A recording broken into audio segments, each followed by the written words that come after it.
G'day everyone, my name's Jake. Welcome to Living My Best Life, the podcast. Today I'm here with Neil. G'day. G'day Jake, how you going? I'm pretty good, yourself? Yeah, good, thanks. I was saying how cold it was outside, but now it's pretty warm and it's a little bit stuffy in here. Yeah, it's feeling a little bit summery now, which is nice. Yeah, bring back winter. And definitely winter. It's a long winter, that's for sure. Yeah. So for those at home or driving in the car, just give a bit of a background as to who you are and kind of what your experience is with disabilities. Yeah, absolutely. So I came into the sector about 6 years ago. Started off as a mental health support worker with Helping Minds. From that role, stayed with Helping Minds, moved into a role helping people get onto the NDIS. And I think it was called NDIS Transition Assistance. Did that role for about 18 months, then moved to work for a plan manager. Was with them for a couple of years and now working for the Peak Body, National Disability Services, on a workforce development project. Yeah, lovely. Do you enjoy it? Yeah, it's great. Have enjoyed all the roles that I've worked in, and yeah, it's about people always say to you, it must be very fulfilling, rewarding to work in the sector, and it is.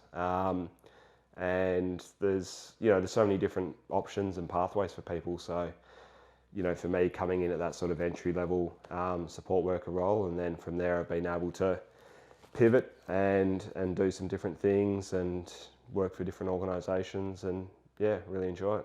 Yeah, I've had a similar kind of pathway, starting off as a support worker with some lived experience and then scheduling, coordinating, and now I'm giving out training in the industry. So there's definitely room to move up. Yeah, absolutely. Yeah. So today's episode is talking about the access request forms, whether that's the initial access request or the evidence of a psychosocial disability form. Both can be a little bit complicated and daunting. Yep. So I was just hoping to have a chat with your experience and how you've gone in assisting others. Yeah. So it's been a little while since I've completed one now. But yeah, back when I was actively helping people with access requests, I probably completed about 50 myself. Far out. And then supported team members that I was managing to probably complete another 50 to 60. So yeah, have a decent amount of experience, and I know a lot has changed over the life of those. So when I first started completing the access request, there wasn't a separate one for psychosocial disability. It was just the one form that everyone was using. Because that one was only brought in later on. Yeah. So that one was brought in towards the end of my time in that role. So I did, towards the end, complete a few. When I began doing that with Helping Minds, it was new to us. So there wasn't a sort of developed process. So we were learning as we went, and a lot of it was trial and error to see, okay, because there wasn't a lot of guidelines as to what needed to be included. There was the basic, what I would say two components. One is that you need to demonstrate that someone has a condition which is permanent. Someone has a condition resulting in impairments, yes, which are permanent or likely to be permanent. And then that those impairments result in substantially reduced functional capacity. And so as you can see, even that gets a bit jargony. Yeah. And in the beginning, try and understand what that meant was a little bit challenging. But essentially the way that you demonstrate that is a doctor or a specialist is the one confirming the condition. Yes. And they do that by giving a diagnosis most of the time. In theory, you can get on with the psychosocial without the diagnosis. Yeah. I don't think we submitted any that didn't have a diagnosis. So there's the diagnosis, and then saying how the diagnosis was made, so with which treatment tool, which with mental health would usually be the DSM, I believe. And then talking about what treatment options have been explored, because part of stating that the condition or the impairments as a result of the condition are permanent or likely to be permanent is that all reasonable treatment options have been explored. So with mental health, that could be a mixture of medications, therapies would be the two main things. Yeah.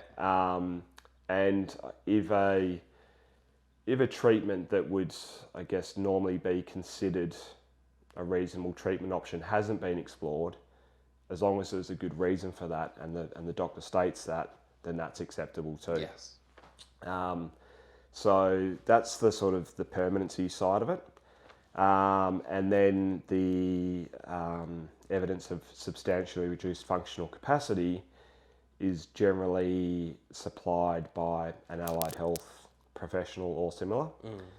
So with a lot of the clients that we were supporting, most of them weren't receiving any treatment from an allied health professional. A lot of them were linked in with community mental health, in which case they did have a case manager, and oftentimes the case manager could provide that information. So I think most of the time the case managers had a background of either social work or mental health nurse. So I guess technically allied health, but not, say, OT, which is sort of the gold standard of the functional capacity assessment. Yes. So we were often working with the case manager, which was great because the case manager generally had access to their treating psychiatrist at that mental health clinic. And so they could obtain that letter from the doctor. I mean, usually the case manager had access to all that information. They knew what the diagnosis was when it had been made. They knew the treatment history. So in theory, they probably could have filled out that letter and just had the doctor sort of confirm it and sign off. Which is still a strategy some people employ. Yeah. Although it's a kind of a hit and miss if you take something already filled into a GP or to a doctor to sign off, whether they'll be like, okay, fair enough, I can agree to all this, or I don't want to sign my name off to something I haven't written. Yeah, absolutely. And there was times when I would go with the clients to see the GP. So some of the clients weren't linked in with community mental health or a psychiatrist. So they might have had a diagnosis previously made by a psychiatrist, or it may have been made by a GP. Generally, that was probably for sort of long-standing depression and anxiety conditions, as opposed to, say, schizophrenia or PTSD. bipolar. Generally, in those instances, there was a psychiatrist either previously or actively involved. And at that time, this whole, getting onto the NDIS was still quite new. So it was providing some education to the GPs around the process as well. How was providing education to the GPs? Because the feedback I've heard in the training that we give out is that's a mixed kettle. It can go well, maybe not so well. Yeah. So I had predominantly very positive experiences where the information was well received.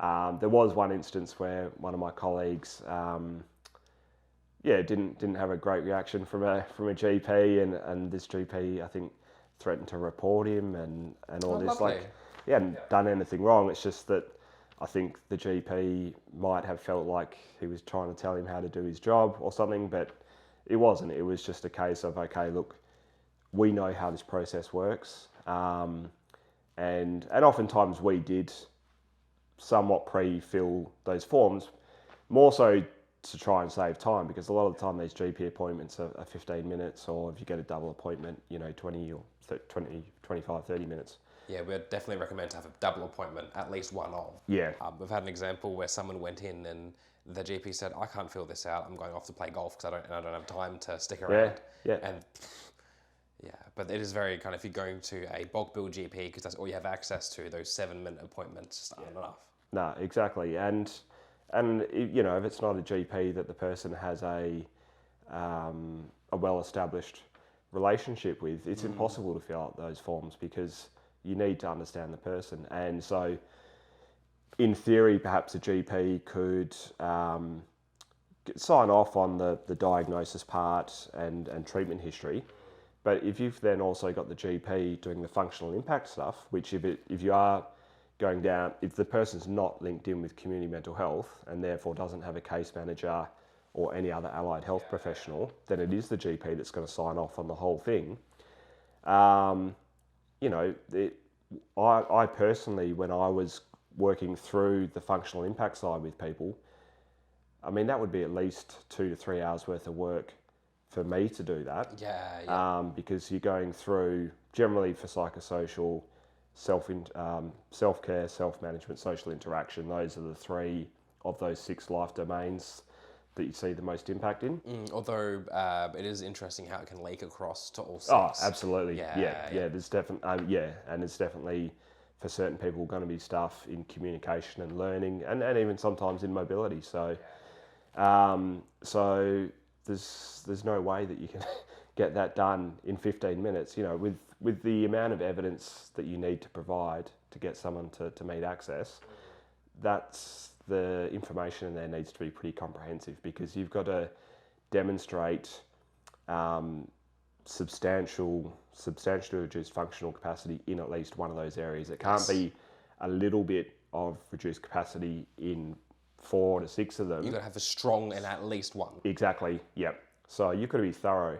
And in that respect, I was sort of lucky that early on I was in a working group of other people that were also helping clients with access requests, and there was an OT in there that had developed a template that someone who wasn't an allied health professional could work through with someone to build some of that evidence. And ultimately it was always still better to have that signed off on by like the case manager or something, or, you know, I guess I could sign off on that as the mental health support worker, but it carries more weight from someone who's got a 4-year degree and years of experience. So, so that was a template that we used, and that was very helpful when we were working with the GPs, because we could sort of show them, okay, this is where this information is coming from. Because we had instances where in the very start, when we were helping people, and so we would send off clients with the forms to their GP, not going with them, we would sometimes get those forms back with 1 to 3 words written in the functional capacity part of it, in those life. Describing those 6 domains, it needs to be a lot more built out. Like someone I was working with had a doctor write, it was like a 6-page report, and each page was a different domain.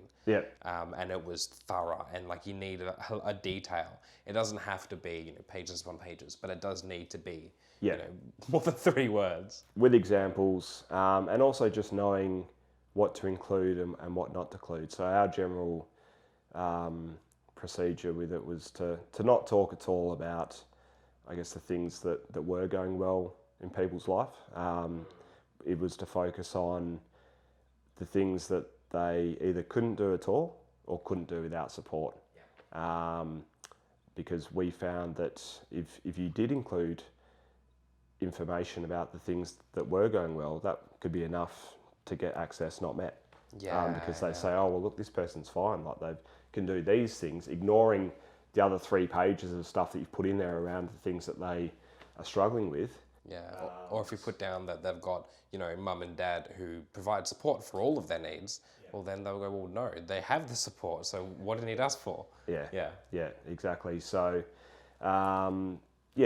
building in those examples, and then there were some other tools as well. So those were the two main things. But in terms of that demonstrating the reduced capacity, there were some other tools that we could use. So there was the HUDAS questionnaire, the life skills profile 16, LSP 16, which is now built into the evidence of a psychosocial disability form. Okay, great.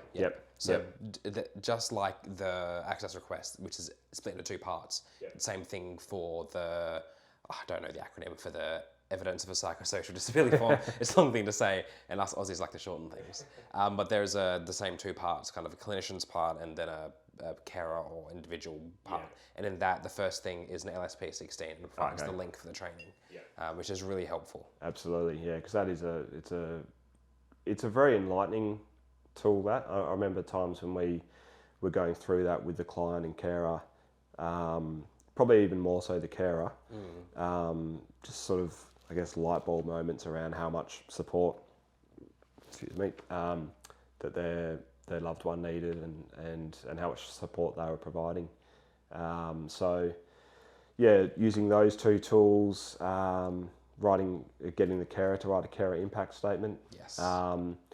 So I think that the carer impact statement, and then I would also write a support worker letter. Those two bits of evidence, I think, are crucial in painting the overall picture. And when I was sort of helping the carer to write those, and when I was writing my letter, I think, saying to the carer, there's someone in Canberra or regional Victoria, wherever the assessor's office is, that's going to receive 10 bits of paper from us, and they're going to make a decision on, whether or not this person meets the requirements to get support. And, it's great to have the diagnosis and the treatment history and the sort of the 6 life domain template, but that doesn't paint a picture of what a day looks like, or a week looks like, or a month looks like. And that's where the carer impact statement and the support worker letter can really help to sort of round it out. When they're done well, when they're written to, I think advice was given from one of my colleagues for a support figure that was kind of struggling to write one of those, was in a week, as soon as you get up, write down everything that you do for this person. And when they did that and they started writing a letter based off that, it was powerful, but they also included all the things that they didn't have to do and all the things they did for other people. And it just didn't provide a focused picture, and there was a lot of bias room there which could be taken from it, of maybe this person doesn't need support because they can actually do these things which the father was written about. So they're strong when they're written in that kind of way. Yeah. And I think that sort of comes back to what we were talking about a few minutes ago of, just being mindful of not including the stuff that I guess might appear to minimise the impact of the condition on the person's life.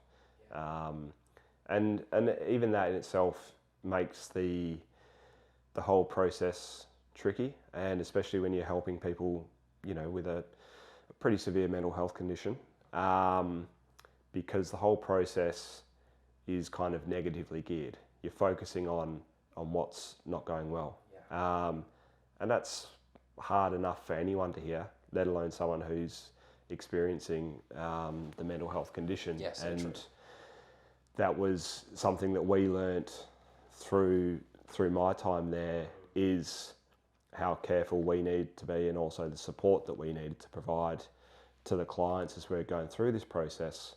And in that sense, it was lucky that I was working for an organisation that's there for mental health carers. So I think all of the clients that I was working with were linked in with some other part of the organisation, whether it was the counselling or the carer support groups. And so they had the support, but then also, making sure that that their loved one, who were helping with the application, was well supported. And it just had to be sort of very clear up front when we started the process that, look, this process probably will or potentially will be triggering at times, like with some of the information that they might see. Totally, yeah. And sometimes I would say to the clients that you actually don't, if you don't want to see like the letters that are going to be collected and stuff, you don't need to. I was like, you don't need to see the application that we send in. Like it'll be professional and confidential and all that. But because it is going to be focused on what's not going well and the challenges, if you don't want to look at it, that's fine. And a lot of clients decided not to. They said, look, we trust you. We went through every bit of information that was going to be included, like saying, okay, there's going to be a letter from the psychiatrist saying this. There's going to be a letter from your case manager saying this. We're going to include that questionnaire that we did. Your mum, dad, brother is going to write a letter. I'm going to write a letter. Those are all the bits that are going to go in. But if you don't want to, if that's going to distress you, or negatively impact you to look at that, you don't need to. And as I said, a lot of clients chose not to, and I think a lot of time probably for the best, because I mean, no one wants to read about where they're not going well, so I don't know how much the process has changed since I stopped doing it.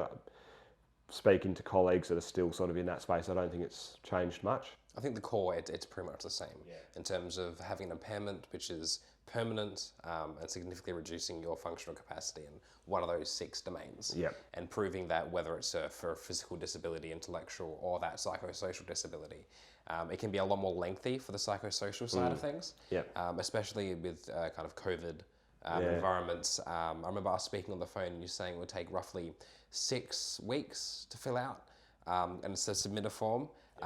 Nowadays, it can be 6 months. In terms of how long it takes you to get enough of those GP appointments and those reports, and especially with mental health, because they're harder to prove that they're substantial and that they're permanent. And so PTSD, for example, that's a long haul to be able to go through all of those treatment histories. And even, I mean, back when I was doing it, it was a reasonably lengthy process. I think the quickest access request that we worked up would have been 5 or 6 weeks, and some of them 4 to 6 months.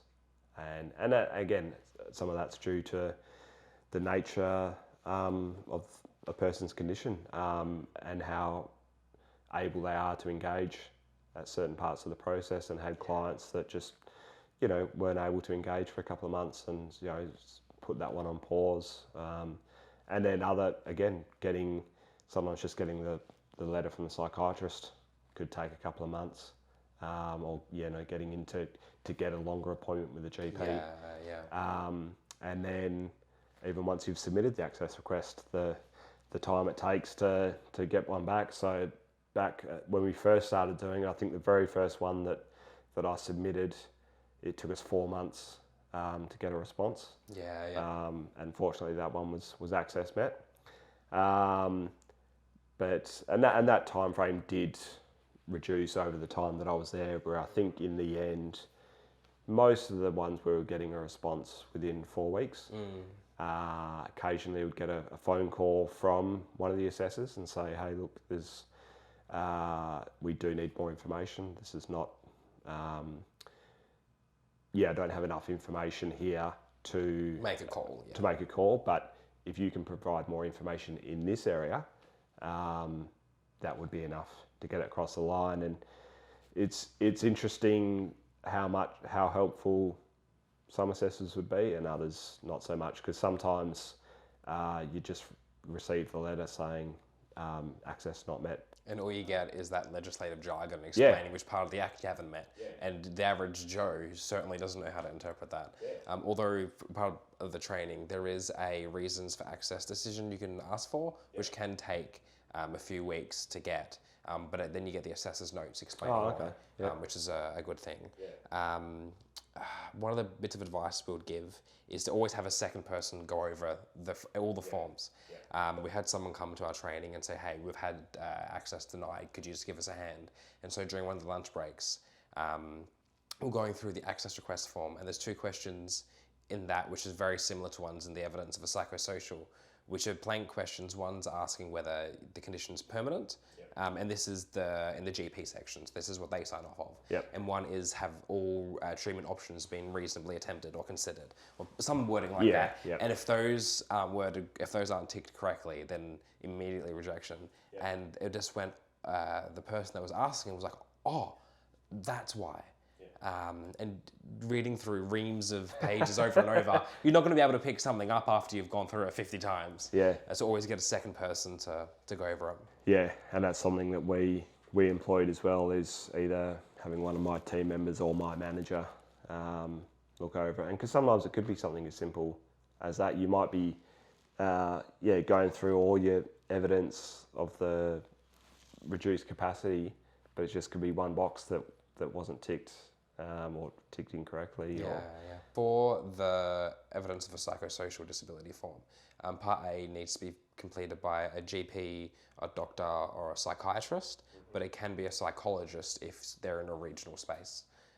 So there's not many psychiatrists available, which could be helpful to know for those in regional spaces. absolutely. Thank you, Neil. This has been fantastic. I feel like we've gotten all the information that we need to cover regarding the two forms.